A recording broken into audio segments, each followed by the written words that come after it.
अजमेर वाला केस देश का पहला केस था जी। तो उसमें जैसे पैसे की डिमांड आजकल होती है, या आज जैसे मान लीजिए कि रिश्ता नहीं हो रहा, दिल टूटने वाले मामलों में लोग ब्लैकमेल करते हैं, तो उसमें अभी ये समझ में नहीं आ रहा है कि उन्होंने ऐसा ब्लैकमेल क्यों किया था, उसकी वजह क्या थी, आप कुछ बता सकेंगे सर? देखिए, वो जो आप बता रहे हैं कि एक प्लेजर वाली बात, जी पहली बात तो वही थी, अपने आप को ये दिखाने के लिए कि मेरे इतने लड़कियों के साथ रिश्ते हैं। जी लेकिन इसकी शुरुआत जो है वो बड़ी अलग तरीके से हुई। पहले एक लड़के को फांसा गया, उसके साथ इस तरह के फोटोग्राफ्स बनाए गए, उसके जरिए फिर ये नेटवर्क बनता गया और चेन बनती गई। इसमें ये भी सामने आया कि कुछ फिल्में उनकी बनाई गई, उस वक्त डिमांड होती थी इस तरह की, बाहर भेजने की बात थी, उसका इंटरनेशनल नेटवर्क भी सामने आया। जी। लेकिन मैं आपको बताऊं कि ये सिर्फ अजमेर का मामला नहीं था। हाँ, जिस तरह से इंटरनेशनल जयपुर का नेटवर्क से याद केस आया कि उमित सिंह साहब ने बताया, जी उसी वक्त जलगांव में एक सेक्स स्कैंडल हुआ। पप्पू कालानी कांग्रेस के विधायक थे और शरद पवार के करीबी विधायक थे। उनका एक सेक्स स्कैंडल आया, उसमें जलगांव सेक्स स्कैंडल के नाम से वो चर्चित हुआ। उस वक्त ये इनिशियल स्टेज थी, जी है ना। अगर उसको आप गंभीरता से देखेंगे तो आज कितना भयावह स्थिति हो सकती है, उसके बारे में मुझे लगता है चिंता करने की जरूरत है। जी। और हो सकता है ये जो फिल्म बन रही है या जो वेब सीरीज बन रही है जिसका आप जिक्र कर रहे हैं, वो शायद अवेयर करने के लिए, क्योंकि फिल्म बनती है उसके पीछे एक न एक मकसद होता है कि आप किस तरह से अवेयर करें, किस तरह से लड़कियों को टारगेट किया जाता है, वो सब कहानियाँ हो सकती है। तो जलगांव सेक्स स्कैंडल में भी यही बात सामने आई थी कि पप्पू कालानी के जो गुर्गे हैं जी वो लड़कियों को फांसते हैं और इस तरह से उनको नेताओं तक भेजने की बात थी बेसिकली। अजमेर ब्लैकमेल कांड में भी ये बात आई। यहाँ तक कि अभी जो कांग्रेस के नेता है रघु शर्मा, उन पर अभी के जो मंत्री हैं, जो अब तो आज की तारीख में उनके अच्छे रिश्ते हैं, प्रताप सिंह खाचरियावास, जब रघु शर्मा ने जयपुर से चुनाव लड़ा तो उन्होंने बाकायदा एक ब्लैक पेपर जारी किया प्रताप सिंह खाचरियावास ने, और बड़े गंभीर आरोप लगाए। यही नहीं, रघु शर्मा ने जब चुनाव लड़ा एमपी का अजमेर से, तो ये विवाद वापस खड़ा हुआ और बीजेपी के नेता सुरेंद्र सिंह शेखावत ने आरोप लगाया कि उस वक्त जो ये प्रकरण हुआ था उसमें उनके सपोर्टर शामिल थे और उनकी भूमिका को लेकर के सवाल खड़े किए। हालांकि एक फिर उनको मानहानि का नोटिस दिया गया और मानहानि नोटिस के बाद में चीजें वापस सेटल डाउन हो गई। कालीचरण सराफ लेकिन का ये भी आरोप था सर, उसके अलावा अशोक लाहोटी का भी नाम आया था, पर कुछ साबित नहीं हो पाया। अशोक लाहोटी ने भी ये आरोप लगाए थे। लेकिन उस वक्त जो इन्वेस्टिगेशन करने वाले लोग हैं, क्योंकि जांच में कई चीजें इंट्रोगेशन में आती है, फिर जांच होती है, उसमें कई फैक्टर्स काम करते हैं, और आज तक ये बात सामने नहीं आई कि उस जांच का क्या हुआ, क्योंकि नाम आया था, कोई पूछताछ हुई या नहीं हुई, इस तरह की कोई बात नहीं है। और संयोग से जो इन्वेस्टिगेशन में जो लोग थे उनको जब जब सत्ता आई, उस वक्त के जो आरोपी थे या जिन पर सवाल खड़े हो रहे थे, उनकी जब जब सत्ता आई तो वो बड़ी प्रमुख भूमिका में देखे गए, उनको बड़े पद दिए गए। तो कई तरह की कहानियां उससे जुड़ी हुई थी। लेकिन सरकार बीजेपी की थी। मैं एक सिंपल सा सवाल पूछना चाहूंगा, और उस पे विधानसभा में कभी कोई बड़ी चर्चा नजर नहीं आती। अगर अपन प्रोसीडिंग्स देखें तो 1998 में कांग्रेस की ही विधायक भरत सिंह सरकार जब जा रही थी, उस समय सवाल पूछती है बीना काक कि अजमेर ब्लैकमेल कांड में कुछ महिलाओं ने आत्महत्या कर ली और उनको क्या मुआवजा दिया गया, तो सरकार इनकार करती है कि उनकी जानकारी में नहीं है आत्महत्याएं करना और कोई मुआवजा नहीं दिया गया है। आपको अच्छी तरह ध्यान होगा उमेश सिंह जी कि उस वक्त आत्महत्याएं बहुत बड़ी ये काफ़ी बहुत अच्छी बात बताई श्रीपाल जी आपने कि ये ये केस जब हम इन्वेस्टिगेट कर रहे थे जयपुर का, तो उसमें जैसे एक जो मुख्य शोषण कर रहा था एक प्रौढ़ महिला के साथ में, और जो उसने उस महिला की पुत्री को भी अपने उसमें जाल में फंसा लिया था ब्लैकमेल में, तो एक तीसरा आदमी और लाइट में आता है, वो भी उसका साथी होता है, उसको भी वो भी इसका पार्टनर बनता है। फिर एक ट्रेल बनती है और लड़कियों को इसमें लाने की। तो इसी जब आप एक अच्छे केस को इन्वेस्टिगेट करते हो तो इस तरह के और लोग पीड़ित होते हैं, वो सामने आना शुरू होते हैं। तो हमारे सामने एक पेरेंट्स जो आए, एक पूरा सुसाइडल नोट लेके आए हमारे पास में, उसकी फ़ोटोकॉपी लेके आई थी। वो एक डेयरी डायरी थी एक लड़की की। तो वो लड़की उस डेयरी डायरी में लिखती है कि इस तरह से मेरे पीछे लोग पड़े हुए हैं और मुझे जो है वो फ़ोटो मेरी लाइफ की कुछ गलतियां थी उसको एक्सपोज कर रहे हैं। मेरे ज़िंदगी में मेरे जीवन में एक नया मेरा पार्टनर या उसका पति जो भी आने वाला था आ रहा है और वो उसको पता लगा मेरी ज़िंदगी ख़राब हो जाएगी। फिर एक डायरी में वो लिखती कि नहीं मैंने अपने पति को सारी बात बता दी। तो पति और पत्नी दोनों इस चीज़ को इस कुंठा में जीते हुए हाँ ये राजस्थान छोड़ के फिर हरियाणा चले जाते हैं। फिर हरियाणा में वो लड़की कह रही कि वो अभी भी वो लोग उसके पीछे पड़े हुए हैं। तो फिर उनकी डेड बॉडी किसी कैनाल में मिलती है और वो हरियाणा के अंदर वो सुसाइड में इन्वेस्टिगेट हो रही होती है। तो उनके पेरेंट्स हमारे सामने आते हैं। इस केस को हम इन्वेस्टिगेट करते हैं। उस बच्ची ने सुसाइड कर लिया था। हाँ उस बच्ची ने सुसाइड, जयपुर की थी वो बच्ची और लड़का भी जयपुर का ही था। तो वो लोग हमसे चाह रहे थे कि आप जब ये केस इन्वेस्टिगेट कर रहे हो तो हमें पता नहीं है कौन से लोग हमारे बच्चे को ब्लैकमेल कर रहे थे। ये वो जो हमारे पास आए थे वो लड़के के फादर थे। बोला हमारे लड़के की जो भी होने वाली पत्नी थी या उसकी बहू हो सकती थी हमारी, तो उसको लोग जो ब्लैकमेल करते वो सामने आने चाहिए। हमें लग रहा कि यही लोग हैं। तो जब वो लोग इस सारे फैक्ट्स को लेके आए हमारे सामने और जब इन्वेस्टिगेशन को और आगे बढ़ना चाहिए था, तो मैं आज हालांकि उस जॉब में नहीं हूँ, मैं बाहर हूँ, मैंने बहुत पहले वीआरएस ले लिया, लेकिन उस वक्त जब हम इस इन्वेस्टिगेशन को थोड़ा इंटेंसिफाई कर रहे थे तो बाकी के फैक्टर्स इतने एडवर्स थे कि वो कह रहे थे यार ये भर के छत्ते में क्यों हाथ डाल रहे हो, ये तो ऐसा तो चल रहा है, अंडर करंट सोसाइटी में चलता रहता है। तो एक इन्वेस्टिगेशन के अंदर और जो एनवायरनमेंट बना हुआ है, जो जस्टिस सीकिंग और जो इन्वेस्टिगेशन के अंदर जो जुड़े हुए उस वक्त के जो लोग थे वो इसको बर्डन समझ रहे थे उस वक्त। तो ये और उसके बाद में एक बहुत बड़ी एक एडवर्सिटी मेरे सामने आई और फिर पब्लिक मूवमेंट भी हुआ उस केस को लेके।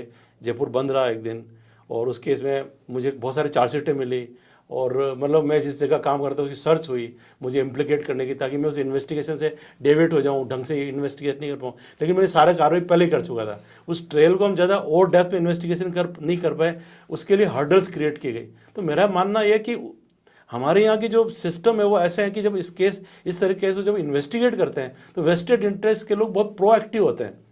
वो प्रोएक्टिवली जो इन्वेस्टिगेशन कर रहा है या जो ढंग से सही कार्रवाई कर रहा है उसके चारों तरफ से अंधेरा बना लेते हैं, उसको अंग्रेजी में बोलते हैं ऑफस्केट करते हैं, एक धुंधला उसको एकदम कोहरा क्रिएट कर देते हैं। तो उस वक्त वो एक बहुत ज़बरदस्त कोहरा क्रिएट हुआ है, मैं आपसे ये बता रहा हूँ।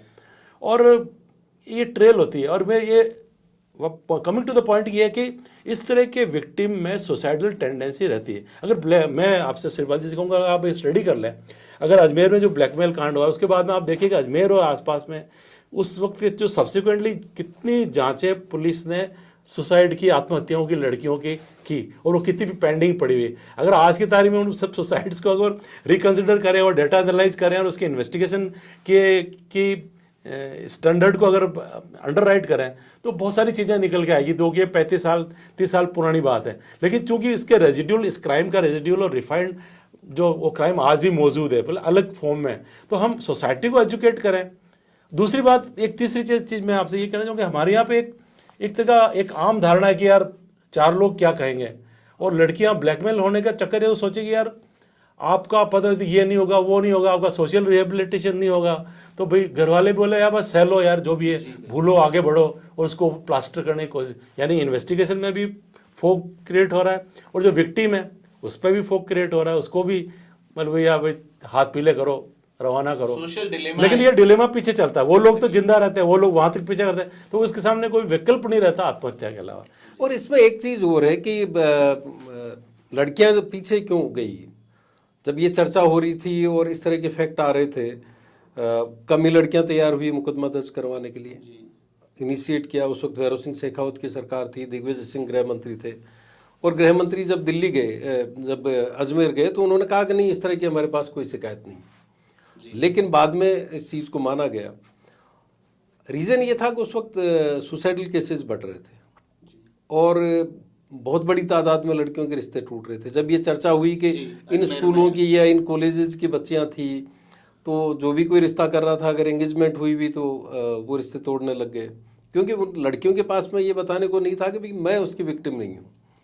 और उसी वजह से अजमेर की प्रत्येक लड़की को साबित करना पड़ रहा था कि भी मैं, मतलब वो संदिग्ध हो गई थी, उनके ऊपर सवाल खड़े हो रहे थे एरिया। और ये सोशल एक टैबू है। और इसके अलावा एक चीज और थी कि भैरव सिंह शेखावत बड़े सेंसिटिव थे इसको लेकर के कि ये कहीं कम्युनल रूप नहीं ले ले, क्योंकि जो आरोपी थे वो एक वर्ग से थे, जो दरगाह के खादिम परिवार हैं, ज्यादातर आरोपी उनमें से थे। सर एक चर्चा चलती इसी है तरह लव से जिहाद की। इसी तरह से जो पीड़ित थे वो ज्यादातर एक वर्ग की थी।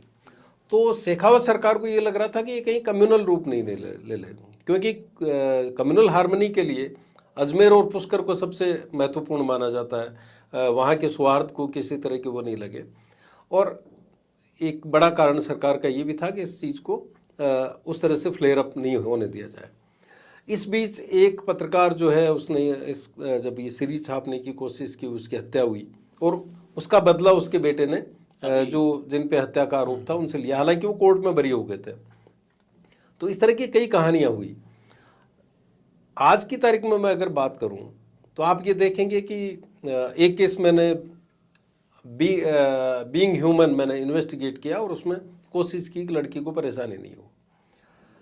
फेसबुक मैसेंजर पे दो लड़कों के मतलब दो लोगों के बीच में दोस्ती होती है और वो एक दूसरे के इस तरह के इंडिसेंट फोटोग्राफ्स की वो डिमांड होती है, वो गलती से एक उसमें आकर के वो भेज देती है। उस लड़के ने उससे डिमांड करना चालू किया, पहले पैसा लिया, बाद में वो ब्लैकमेल करने लगा, ये करने लगा, और जब उसको किसी तरह से काबू में लिया गया और समझाने की कोशिश हुई, तब तक पता चला कि वो काफ़ी कुछ एक्सप्लॉइट कर चुका था। मुझे लगता है कि अजमेर ब्लैकमेल कांड में जो पहली लड़की या उसके बाद लगातार जो शोषण की शिकार हुई, उनमें से एक भी लड़की हिम्मत कर लेती तो शायद इतना बड़ा नेटवर्क नहीं रुक जाती है, चैन नहीं बन पाती। तो एक अभियान चल रहा है जिसको टाटा जो रिसर्च फाउंडेशन है, TRI फाउंडेशन, उसने चुप्पी तोड़ो अभियान चलाया स्कूलों में जाकर के, गर्ल्स में, कि आप इस तरह की कोई भी घटना हो तो आप तुरंत अपने परिवार को बताइए। बेड टचिंग, गुड टचिंग उन्होंने बताना चालू किया। तो चूंकि उस वक्त टेक्नोलॉजी इस तरह की नहीं थी, आज टेक्नोलॉजी अलग तरह की है। हर एक व्यक्ति के पास वेपन है, कैमरा है, वो हर वक्त सर्विलेंस में है, उसको लग रहा है कि मैं डिजिटल पे कुछ कर रहा हूँ, एक क्यूरियोसिटी होती है, तो वहीं से ब्लैकमेल होती है। और आप अब देखेंगे कि जो ट्रेंड चल रहा है, लड़कियां गिरोह बना रही है, मर्दों को हनी ट्रैप दिया जा रहा है ना। पहले जिसको लव जिहाद कहा जा रहा था, लड़कियों की तरफ फोकस था, आज भी ये टर्म यूज हो रहा है, लेकिन वो पर्टिकुलर वर्क को लेकर के बात होती है। नहीं, हनी ट्रैप में भी लड़कियां जो हनी ट्रैप कर रही है वो ज्यादातर वेपन के रूप में ही, पीछे और बड़े लोग होते हैं, चाहे वो ISI करे या कोई और। ऐसा देखने में आया है कि हनी ट्रैप में जो लड़कियां हैं वो वेपन की तरह ही इस्तेमाल हो रही है। लेकिन दुर्भाग्यवश स्थिति ये रही कि उस वक्त जो 90 के दशक के जो ब्लैकमेल कांड है, उनके पीछे चूंकि कांग्रेस पावर में थी, कांग्रेस के लीडर्स के नाम आए, कांग्रेस के लीडर्स पे आरोप लगे और वो उस वक्त डिफेंसिव भी थे। खासतौर पर अजमेर में जितने भी आरोपी थे, चाहे नफीस चिश्ती हो, फारूक चिश्ती हो, ये ज़्यादातर कांग्रेस के संगठनों से जुड़े हुए थे। और एक मोहन सिंह मधुर उस वक्त एक इन्वेस्टिगेशन ऑफिसर थे, उन्होंने इंट्रोगेशन नोट में तमाम चीज़ों को लिया कि किस पॉलिटिशियन के पास ले जाया गया। हालांकि वो पर्पज सर्व नहीं होता था, क्योंकि आगे इन्वेस्टिगेशन नहीं हुआ। इन्वेस्टिगेशन होता तो हो सकता दूसरी चीज़ें भी सामने आती है। उस वक्त एक केंद्रीय मंत्री पर यह भी आरोप लगा कि उसने प्रोटोकॉल तोड़ करके और जाकर के SP से मुलाकात की। लेकिन आज गंभीर ये मुद्दा इसलिए भी हो सकता है, शायद उमेश सिंह जी भी इत्तेफाक रखेंगे, कि उस वक्त जो आरोपों के घेरे में थे वो आज सत्ता की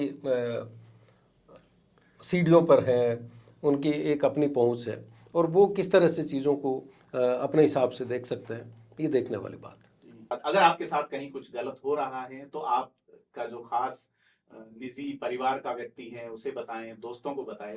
इस पूरी जो बातचीत है इसका उद्देश्य यही है कि समाज में ये जो गंदगी पनप रही है इसको वॉश आउट किया जा सके।